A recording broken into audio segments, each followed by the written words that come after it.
back, Anthony Wilson. Questions for Anthony?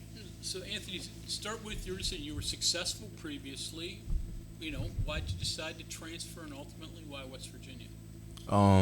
Just I just want the opportunity to showcase my skills on a bigger stage, and when I came here on my visit, just the feeling I got from the coaches and the community just felt like home. Tackling. You're already one of the better guys on the team.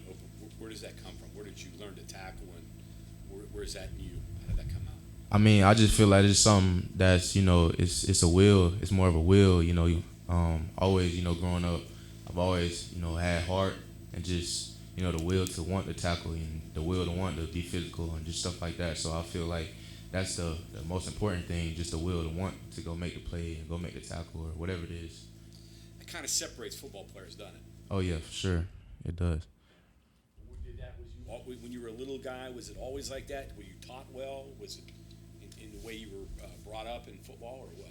Yeah, I mean, I got to give credit to my Pop Warner coaches, my Little League coaches, middle school, all throughout high school, just making sure I had proper form and just making sure I knew what to do once I step out on the field. Played a Power 5 level, and did you feel, you're not the biggest guy in terms of height. Do you think that got you overlooked a little bit coming out of high school? Yeah, I definitely would say that, but there's a guy here by the name of Karl that played here, Karl Joseph, my favorite safety of all time, and just watching him, I just try to emulate my game after him. But he packed a punch. Yep. Yeah.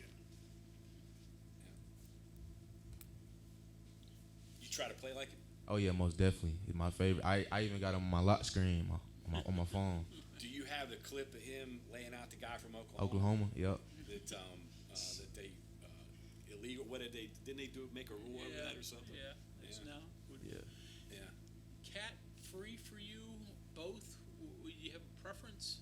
Honestly, wherever I got to line up to help the team, but right now, Coach Roy has me at free safety, but I'm also learning, the cat safety and the nickel position, because versatility is everything. Go through the responsibilities of those. I mean, I don't want to get too in depth, but the free safety, majority of times, he's either in the post or playing, down in the box, and the cat safeties, mixture kind of both, but more so in coverage. And then the nickel, does really all, just plays out in space, close to the box and just different things like that. Are your keys different from the free to the cat in different spots? Honestly, it's all kind of like the same, but it's just like little technical things like that. We talked to Shadon Brown a few weeks ago. He said you're in the film room like late at night, even as he's leaving the building, and that has drawn other guys into the film room extra hours. I guess where does that come from? When did you get into a film junkie, and how have you seen other guys kind of gravitate towards that? Well, just at my old school, my old D coordinator, Coach Will Harris, who was with the Chargers now, he taught us how to, watch film and, get the drop on the opponent, just picking up little details and whatever you could find out about the opponent, try to get ahead of it. And so, I've been trying to, carry along like with the younger guys, getting in, watching film, and just making sure we know that we're on the same page and know what we're going up against. The other thing Shadon said, he said you're very serious. Is that how you describe yourself? Yeah, I don't know how to, it just the way I am, I guess. Hard to pick up and move and adjust? Not necessarily football, just life, getting used to a whole new group of people, new city, those type of things? Yeah, it's always, an adjustment, transferring to a new school. But, being here for almost about 2 months, I feel like I'm starting to get settled in and comfortable here. Your time is your enemy. You don't have a lot of time. So I guess you have to be serious and be focused on what you're doing because you don't have a lot of time. Is that how you view it? Yeah, like I said, getting here in late May and then just trying to get everything rolling, it's been like kind of like business, just trying to make sure I do everything I can do to help myself, on the field and off the field. Things they ask you to do in the old defense you played in and the things that they're asking you to do in this defense now? Similar, different? Well, to me, I feel like, just playing college football over time, a lot of things are similar. So all in all, I would say just concept-wise, it's similar, but it's just like I said earlier, the technical detail things like that. Going back to Karl Joseph for a second, what was it specifically about his game that really drew you to him? And then you said he was your lock screen on your phone. Is it a specific play, just Karl? Give us that insight. Just for one, I mean, we almost the same size, and just growing up, seeing how he played the game physically, and just want to, go around and knock people around, and make plays on the ball. So that's just something that I just drew to and want to emulate in my game. I think you're a throwback player a little bit. The rules have changed. Some of the things that Karl could get away with in the game, he can't get away with today. Yeah, yeah. Be sitting out of maybe the first half of the next game. Yeah, I definitely would say that. Yeah, but I mean, are you an old school type player, or trying to play in a modern game, or would you say a little bit, or? I would say a little bit of both, but a little more on the old school side, because I like to be physical. So that's what I would say about that. And so the challenge is to do it within the rules. Correct. How hard is that, though? I mean, you know the targeting's there, so how do you, in midstream, mid-flight, how do you back down a little bit? I mean, that's just something I have no choice but to, try to, do. But, I'm still going to stay aggressive, but in a controlled way. Here's an opportunity to get somebody, and obviously you have to do it with your shoulder. I mean, you're going to take it, right? Oh, yeah, for sure. So Karl Joseph is your favorite player growing up. When you're in the transfer portal, what's your reaction when West Virginia reached out? First thing I thought of was, man, I get to sit in the same meeting room as Karl Joseph sat in, just walk through the same door. So, and I was just blessed with the opportunity. So it's something I couldn't pass up. Have you met him? No, not yet. Not yet. Guy over there can hook you up. What was your first impressions when you got here, of the other guys and the other safeties and of, just overall the program?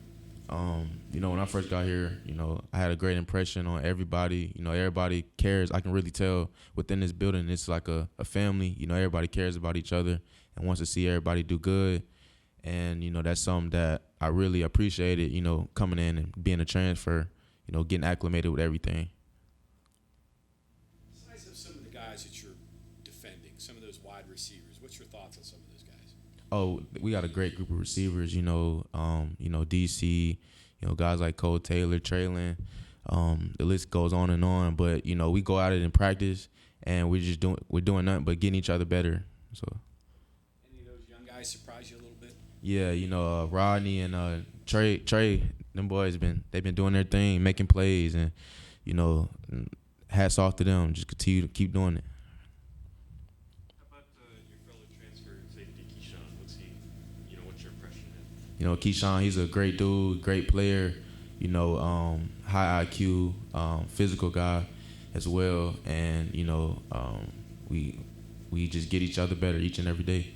Does it make it easier coming in? There's another new guy, so it's not just you trying to learn the playbook and just you trying to get up to speed. Yeah, definitely. Somebody I can, have something kind of similar with. What's your thoughts on Aubrey Burks? Aubrey. We get a lot about him now stepping up, being the leader of this team this year, and just what do you think of him doing so much? Yeah, Aubrey's a great dude, a great player, high IQ, great leadership skills, and he lays it out there on the field each and every time we step on the field. So, Who's the one guy on the defense, if you got a question and you need the right answer, who you going to? probably Aubrey Burks. Yeah.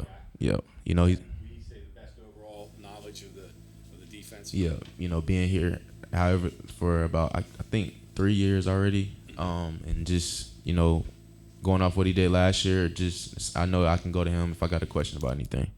Are there a lot of guys that you don't want to go to? Oh no, it's nothing like that. It's just, I mean, nah. I wouldn't want you calling out any of your buddies. No.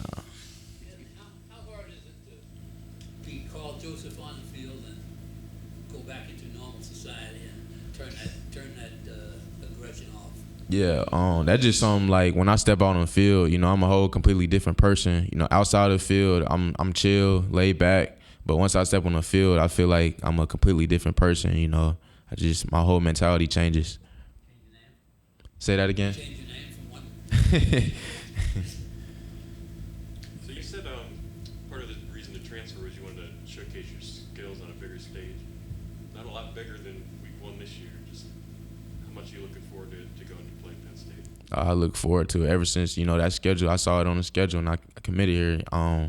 Just having the opportunity to go up there. You know, they're a good team. We're a good team. We're going to go out there and compete. Biggest crowd you played in front of in your college career? I would say 80,000. We played last year at Georgia Southern. We played Nebraska, and we actually upset them. So I'll say that was the biggest What was crowd. the key to upsetting Nebraska there? Just everybody being on the same page because obviously it was loud communication and just everybody doing their job. Great preparation too going into the game. Yeah, for sure, for sure. Anything you can translate to this game here and maybe tell the guys on the team? Really just taking it day by day. You know, being where our feet are, and you know, just like I said, when we get out there on the field, we gotta communicate, talk, and make sure we got each other's back. Well, to that point, I'm sure Nebraska was probably the big game on the schedule that year. Mm-hmm. Did you think about it a lot? Did the guys talk about it a lot, or was it just okay? This is the next game. Approach it that way. How did you go about that? Yeah, it's the next game mentality. You know, every game, every week is a big game, so we treat it all the same. So there wasn't anything special that you did for Nebraska other than just play the game. Correct. Some of the way that Shadon had talked about you, he kind of similarly described Beanie, kind of a new guy, really serious veteran. I don't know, what have you noticed about him, and do those little personalities kind of like gravitate toward each other a little bit when Who? it comes to Beanie? Beanie. Yeah, when it comes to preparation and being serious coming into a new spot, do you find there's similarities there? Yeah, you know, Beanie came from Minnesota, and I could tell that, you know, he's, like you said, a serious guy. You know, he's always watching film and, you know, asking questions because, you know, as transfers, we got to know the language and how they, you know, like make the calls on the field, everything like that. So that's definitely something I picked up on. Beanie said there were some guys on the team that weren't sure thought that was his real name. Yeah, I wasn't either until he told. I wasn't either. I thought he was just playing. Did you ask him, or did he ever tell you guys his real name? Because he told us that there's some teammates he had in the past, and even on this team, he didn't think knew. Thought his name was Beanie. Yeah. He didn't tell me like a story or anything. But when he told me his real name, I ain't really say nothing. I just laughed. But that's my guy. Did you ask him, or did he just offer it somehow? Nah. Beanie, like, is that I think we were hanging out or something, and I think somebody on the phone had called him by his real name, and then It's like, that's who's just how it this? happened. Yeah, that's how it happened.